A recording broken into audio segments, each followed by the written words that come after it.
Good morning, welcome to top 9 news. నేను దీప్తి వాజ్పేయి. సంగం dairy కేసులో ACB petition కొట్టివేత. ఇక గవర్నర్ని కలిసిన సీఎం దంపతులు. అటు నామినేటెడ్ ఎమ్మెల్సీ పదవులకు గవర్నర్ ఆమోదం. పారిశుధ్య నిర్వహణ క్లాబ్ కార్యక్రమంపై మంత్రి బొత్స సమీక్ష. ప్రకాశం జిల్లాలో చేపల వేటపై కరోనా ఎఫెక్ట్. ఇక 2.83 లక్షల కోట్ల వార్షిక రుణ ప్రణాళిక ఆవిష్కరించిన సీఎం జగన్. ఇలాంటి టాప్ 9 ఆంధ్ర న్యూస్ ఇప్పుడు చూద్దాం.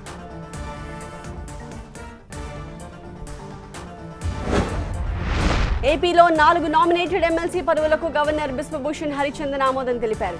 గవర్నర్ కోట ఎమ్మెల్సీలుగా తోట త్రిమూర్తులు, రమేష్ యాదవ్, లేళ్ల అప్పిరెడ్డి, మోహన్ రాజు పదవులు చేపట్టబోతున్నారు. వీరంతా త్వరలోనే ప్రమాణ స్వీకారం చేస్తారు. సీఎం వైఎస్ జగన్ దంపతులు గవర్నర్ బిశ్వభూషణ్ హరిచందన్ ని కలిశారు. మర్యాదపూర్వక భేటీలో భాగంగా రాజ్ భవన్ కి సతీ సమేతంగా వెళ్లిన సీఎం జగన్ గవర్నర్ తో సమావేశమయ్యారు. పలు కీలక అంశాలపై గవర్నర్ తో దాదాపు 40 నిమిషాల పాటు చర్చించారు. గవర్నర్ భార్య హరిచందన్ ని సీఎం భార్య భారతి మర్యాదపూర్వకంగా కలిశారు. ఇక 2021-22 ఆర్థిక సంవత్సరం కోసం 2.83 లక్షల కోట్ల వార్షిక రుణ ప్రణాళికని ఆవిష్కరించారు ఏపీ సీఎం వైఎస్ జగన్. అమరావతిలో ముఖ్యమంత్రి అధ్యక్షతన జరిగిన 215వ ఎస్ఎల్బీసీ సమావేశంలో పలు కీలక నిర్ణయాలు తీసుకున్నారు. కరోనా తీవ్రతని నియంత్రించడంతో పాటు రాష్ట్రాభివృద్ధి కోసం అనేక చర్యలు చేపట్టామన్నారు. పట్టణ ప్రాంతాల్లో పారిశుధ్య నిర్వహణ క్లాబ్ కార్యక్రమంపై మంత్రి బొత్స మున్సిపల్ కమిషనర్లతో చర్చించారు. మున్సిపాలిటీలో చెత్త సేకరణ తరలింపుకు 3100 ఆటోల కొనుగోలు చేయాలని నిర్ణయించారు. వచ్చే నెల నుంచి క్లీన్ ఏపీ క్లాబ్ కార్యక్రమం చేపట్టాలని ఆదేశించారు.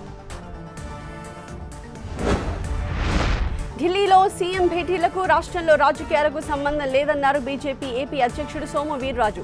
బంధుత్వం మిత్రుత్వం ఉంటే నడ్డాని కలుస్తారు కదా అని వ్యాఖ్యానించారు. వైసీపీ ప్రభుత్వంపై తమ పోరాటం కొనసాగుతుందని స్పష్టం చేశారు సోము. విశాఖలో భూముల వ్యవహారంపై సిట్టింగ్ జడ్జితో విచారణ చేర్పించాలని డిమాండ్ చేశారు.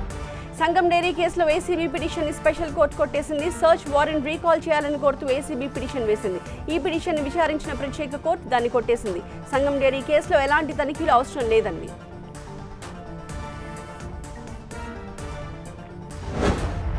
ఏపీలో కరోనా కేసులు గణనీయంగా తగ్గాయని ఏపీ వైద్య ఆరోగ్య శాఖ ముఖ్య కార్యదర్శి అనిల్ కుమార్ సింఘాల్ చెప్పారు. 3560 సచివాలయాల పరిధిలో కరోనా కేసులు నమోదు కాలేదన్నారు. Positivity rate 5.18% తగ్గిందన్నారు. ప్రతి జిల్లాలో ఐసీయూ, ఆక్సిజన్ బెడ్స్ అందుబాటులో ఉన్నాయని చెప్పారు. విజయకీలాద్రి దివ్యక్షేత్రంపై ఇవాళ చిన్నజీయర్ స్వామి రోజువారీ కూలీలు భక్తులకు నిత్యావసర సరుకులు పంపిణీ చేయబోతున్నారు. కరోనా సమయంలో ఆర్థిక ఇబ్బందులు పడుతున్న భక్తులు కూలీలని గుర్తించి జియర్ ఎడ్యుకేషనల్ ట్రస్ట్ ద్వారా నిత్యావసర సరుకుల పంపిణీ చేయాలని నిర్ణయించినట్టుగా ఆశ్రమ నిర్వాహకులు చెప్పారు.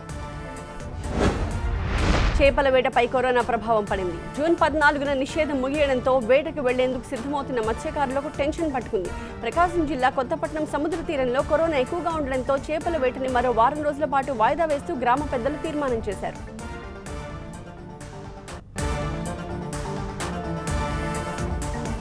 తెలంగాణలో భారీ వర్షాలు.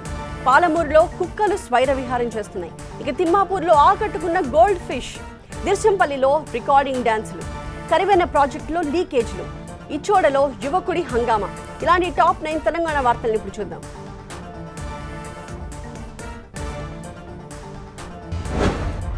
ప్రపంచ దేశాల పెట్టుబడులకు తెలంగాణ గమ్యస్థానం అన్నారు మంత్రి KTR. TS, iPASS single window అనుమతుల విధానంతో అగ్రశ్రేణి సంస్థలు కూడా పెట్టుబడులు పెడుతున్నాయన్నారు. మరోవైపు ఇవాళ మంత్రి కేటీఆర్ సూర్యాపేటలో పర్యటిస్తారు. మధ్యాహ్నం 3 గంటలకు కోర్టు చౌరస్తాలో కల్నల్ సంతోష్ బాబు విగ్రహావిష్కరణ చేస్తారు. సీజేఐ ఎన్వి రమణ ఇవాళ యాదాద్రి క్షేత్రాన్ని సందర్శించనున్నారు. ఉదయం 9 గంటలకు స్వామివారిని దర్శించుకుని ప్రత్యేక పూజలు చేయబోతున్నారు. సుప్రీంకోర్టు ప్రధాన న్యాయమూర్తి హోదాలో యాదాద్రి వస్తుండటంతో అధికారులు అన్ని ఏర్పాట్లు చేశారు. ఎన్వి రమణతో పాటు మంత్రులు ఇంద్రకరణ్ రెడ్డి, జగదీష్ రెడ్డి కూడా పాల్గొంటారు. మహబూబ్ నగర్ లో కుక్కలు స్వైర విహారం చేస్తున్నాయి. గుంపులు గుంపులుగా తిరుగుతూ జనంపై దాడికి దిగుతున్నాయి. ఇంటి ముందు ఆడుకుంటున్న పిల్లలపై అదను చూసి దాడి చేసి గాయపరుస్తున్నాయి. పద్మావతి కాలనీలో ఒక ఇంటి ముందు ఆడుకుంటున్న చిన్నారిపై కుక్క దాడి చేసింది. కుక్కలు దాడి చేసి గాయపరుస్తున్న దృశ్యాలు కెమెరాలో రికార్డ్ అయ్యాయి.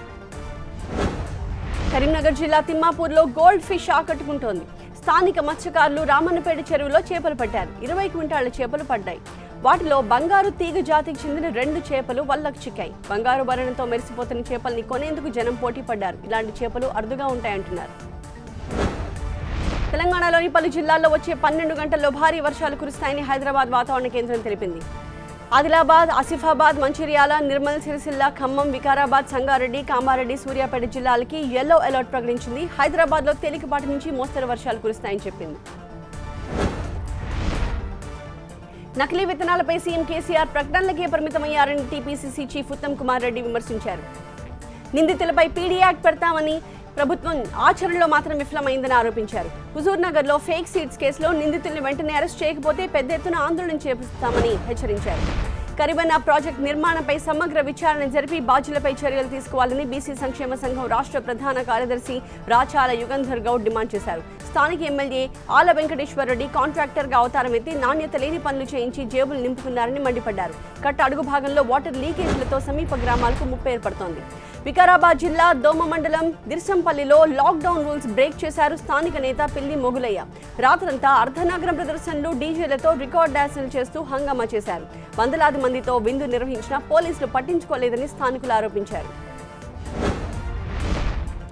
ఆదిలాబాద్ జిల్లా ఇచ్చోడలో ఒక యువకుడు హంగామా సృష్టించాడు. తాను నడుపుతున్న బైక్ ని కింద పడేసి పోలీసులతో గొడవకు దిగాడు. అంతటితో ఆగకుండా సహనం కోల్పోయాడు. ఆగ్రహంతో బండరాయి తీసుకుని తలపై బాదుకున్నాడు. పోలీసుల కారణంగా ఫైన్లు వేస్తున్నారని అతను ఆరోపిస్తున్నాడు.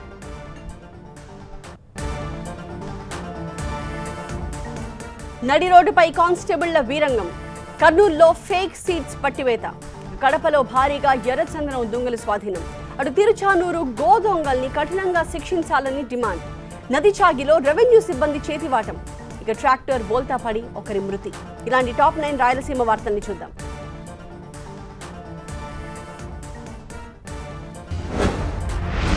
చిత్తూరు జిల్లాలో నడి రోడ్డుపై ఇద్దరు కానిస్టేబుళ్లు కొట్టుకోవడం కలకలం రేపుతోంది.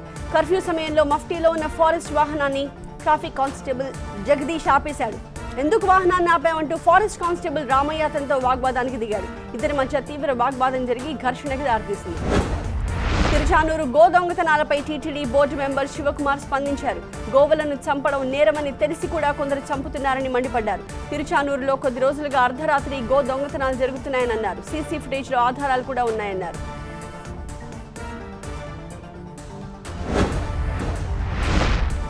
కర్నూలు జిల్లా కౌతాళం మండలం నది చాగిలో రెవెన్యూ సిబ్బంది చేతివాటం ప్రదర్శించారు. భూమి సర్వే కోసం స్థానిక సచివాలయం ఉద్యోగి వీఆర్ఓ కలిసి డబ్బులు తీసుకుంటూ కెమెరాకు అడ్డంగా దొరికిపోయారు. నెల రోజుల వ్యవధిలోనే కౌతాళం తహసీల్దార్ ఆఫీస్ పరిధిలో 3 సంఘటనలు జరిగినా అధికారులు పట్టించుకోవట్లేదనే ఆరోపణలు వస్తున్నాయి. తిరుపతి ఎమ్మెల్యే భూమన కరుణాకర్ రెడ్డి రుయా ఆసుపత్రి కోవిడ్ సెంటర్ ని పరిశీలించారు. పీపీఈ కిట్ ధరించి స్వయంగా కోవిడ్ బాధితులతో ఆయన మాట్లాడారు. ఆసుపత్రిలో అందుతున్న వైద్య సదుపాయాలు, రోగుల పరిస్థితుల్ని అడిగి తెలుసుకున్నారు. కరోనా బాధితులు భయపడాల్సిన అవసరం లేదని ప్రభుత్వం అండగా ఉంటుందని చెప్పారు. ఒకవైపు ప్రజలు కరోనాతో అల్లాడిపోతుండే కేంద్ర రాష్ట్ర ప్రభుత్వాలు పోటీ పడి పెట్రోల్ ధరలు పెంచుతున్నాయని సిపిఐ రాష్ట్ర కార్యదర్శి రామకృష్ణ మండిపడ్డారు. అనంతపురంలో సిపిఐ కార్యకర్తలు నిర్వహిస్తున్న కోవిడ్ సెంటర్ ని ఆయన పరిశీలించారు. దేశంలో ప్రజలందరికీ అత్యంత వేగంగా వ్యాక్సిన్ వేయాలని రామకృష్ణ కోరారు.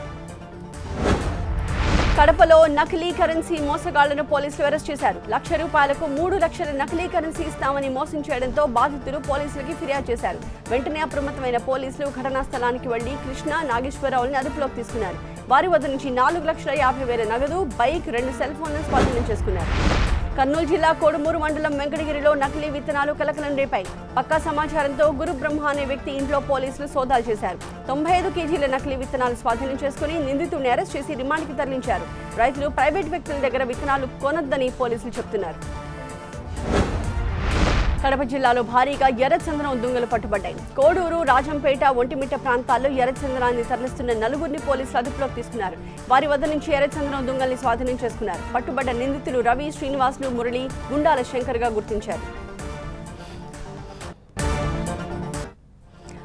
ఆముదాల వలసలో రెచ్చిపోయిన రౌడీ గ్యాంగ్. పాడేరులో ప్రభుత్వ పథకాల కోసం అష్టకష్టాలు. ఇక విజయనగరంలో అశోక్ గజపతిరాజు ఫ్యాన్స్ సంబురాలు. అటు సాగర తీరంలో కర్ఫ్యూ రూల్స్ బ్రేక్. ఇక అంగన్వాడీ కేంద్రంలో ప్లాస్టిక్ బియ్యం కలకలం. ఇలాంటి టాప్ 9 ఉత్తరాంధ్ర వార్తలను ఇప్పుడు చూద్దాం.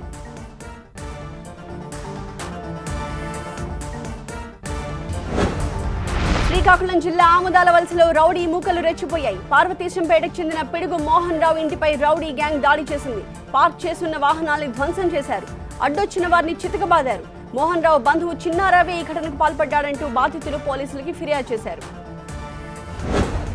మాన్సాస్ ట్రస్ట్ చైర్మన్ నియామకంపై సంచయిత గజపతిరాజుకి షాక్ ఇచ్చింది హైకోర్టు. అశోక్ గజపతిరాజుని వెంటనే ట్రస్ట్ చైర్మన్ గా పునరుద్ధరించాలని ఆదేశించింది. దీంతో పట్టణంలో అశోక్ అభిమానుల సంబరాలు అంబరాన్నంటాయి. ఇవాళ అశోక్ గజపతిరాజు తమ కుటుంబ 20 పైడితల్లి అమ్మవారిని దర్శించుకుంటారు.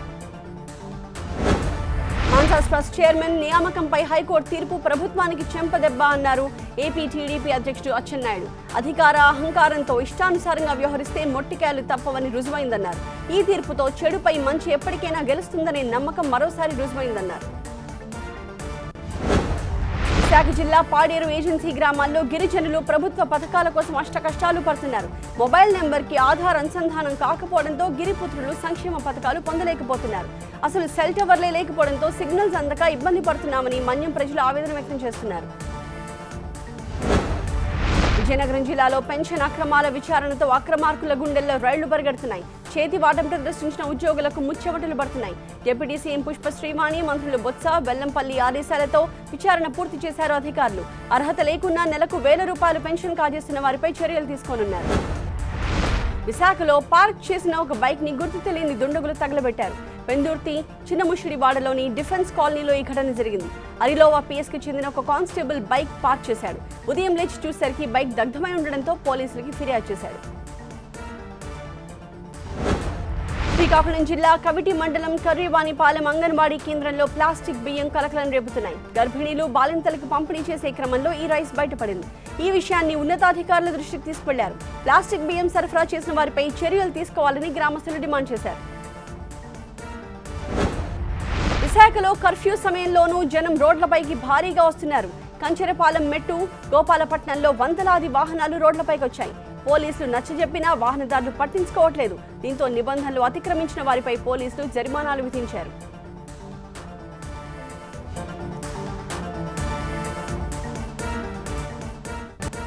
మెగాస్టార్ కి గవర్నర్ కాంప్లిమెంట్. క్యాలెండర్ బాయ్ గా మారిన Vijay Deverakonda, care of address మార్చేసిన చరణ్ దంపతులు. ఇట్లాంటి ఇంట్రెస్టింగ్ టాప్ 9 టాలీవుడ్ న్యూస్ ఇప్పుడు చూద్దాం.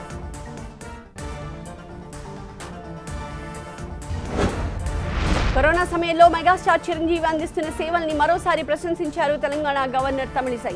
ఎంతో మందికి ఆదర్శంగా నిలుస్తున్నారంటూ ట్వీట్ చేశారు ఆమె. వెంటనే స్పందించిన చిరు, మీరిస్తున్న ప్రోత్సాహానికి కృతజ్ఞతలు అని రీట్వీట్ చేశారు. మరింత మంది బాధితులకు తోడుగా ఉండేలా స్ఫూర్తి కలిగిందన్నారు చిరు. పాపులర్ ఫోటోగ్రాఫర్ డబు రత్నాని క్యాలెండర్ షూట్ లో పాల్గొన్నారు hero Vijay Devarakonda. Bollywood stars మాత్రమే కనిపించే ఈ క్యాలెండర్ లో తొలిసారి విజయ్ కి చోటు దక్కింది. ఈ లుక్ రిలీజ్ సందర్భంగా డబుతో కలిసి ఇన్స్టా లైవ్ లోకి వచ్చారు విజయ్. ఫోటోషూట్ ఎక్స్పీరియన్సెస్ ని ఫ్యాన్స్ తో షేర్ చేసుకున్నారు. అన్లాక్ పరిస్థితులు మొదలవ్వడంతో సెలబ్రిటీస్ మళ్లీ వెకేషన్ షురూ చేస్తున్నారు. తమ వెడ్డింగ్ యానివర్సరీ సెలబ్రేట్ చేసుకోవడానికి అబ్రాడ్ వెళ్లారు రామ్ చరణ్, ఉపాసన. ప్రైవేట్ విమానంలో వెళుతూ తీసుకున్న పిక్ షేర్ చేశారు ఉపాసన. 2012 జూన్ 14న వీళ్ళిద్దరికీ పెళ్లైంది. యంగ్ హీరో నాని నిర్మాతగా మరో సినిమా ప్రారంభించారు. ఇటీవల హిట్ 2 సినిమాని అనౌన్స్ చేసిన న్యాచురల్ స్టార్ అది మొదలవ్వక ముందే మీట్ క్యూట్ అనే సినిమాని స్టార్ట్ చేశారు. నిన్న ప్రారంభమైన ఈ సినిమాతో నాని సోదరి దీప్తి గంట దర్శకురాలిగా పరిచయం అవుతున్నారు. సత్యరాజ్ కీలక పాత్రలో నటిస్తున్నారు. లాక్డౌన్ ఆంక్షలు సడలించడంతో టాలీవుడ్ లోనూ సినిమాల సందడి మొదలైంది. యంగ్ హీరో నితిన్ మాస్ట్రో సినిమా షూటింగ్ ప్రారంభించారు. హిందీ సూపర్ హిట్ అంధాధున్ కి రీమేక్ గా తెరకెక్కుతున్న ఈ సినిమాకి మేర్లపాక గాంధీ దర్శకుడు. ఈ మూవీ ఫైనల్ షెడ్యూల్ నిన్న ప్రారంభమైంది. న్యూ ఏజ్ పెళ్లి సందడి సినిమాతో వెండి తెరకి పరిచయం అవుతున్న హీరోయిన్ శ్రీలీల. నిన్న శ్రీలీల బర్త్డే సందర్భంగా స్పెషల్ గ్లిమ్స్ రిలీజ్ చేశారు మేకర్స్. రాఘవేంద్రరావు దర్శకత్వ పర్యవేక్షణలో తెరకెక్కుతున్న ఈ సినిమాతో శ్రీకాంత్ తనయుడు రోషన్ హీరోగా పరిచయం అవుతున్నారు. గౌరీ రోనంకి దర్శకత్వం వహిస్తున్నారు. కరోనా క్రైసిస్ చారిటీ ఆధ్వర్యంలో టెలివిజన్ ఆర్టిస్టులకు కోవిడ్ వ్యాక్సిన్ అందించే కార్యక్రమం నిన్నటి నుంచి జరుగుతోంది. హైదరాబాద్లోని చిరంజీవి చారిటబుల్ ట్రస్ట్ కార్యాలయంలో ఈ స్పెషల్ డ్రైవ్ ని దగ్గరుండి నిర్వహించారు నాగబాబు. ఈ అవకాశం కల్పించిన చిరంజీవికి కృతజ్ఞతలు తెలిపారు. ప్రముఖ దర్శకుడు క్రిష్ చేతుల మీదుగా పీనట్ డైమండ్ అనే మూవీ ట్రైలర్ విడుదలైంది. అభినవ సర్దార్, రామ్ కార్తిక్ లీడ్ రోల్స్ లో నటించిన ఈ మూవీని వెంకటేష్ త్రిపరుణ డైరెక్ట్ చేస్తున్నారు. బెంగాల్ టైగర్ ఫేమ్ భీమ్ సిసిరోలియా సంగీతం అందిస్తున్నారు. టైటిల్ ఎంతో ఆసక్తికరంగా ఉందన్నారు డైరెక్టర్ క్రిష్.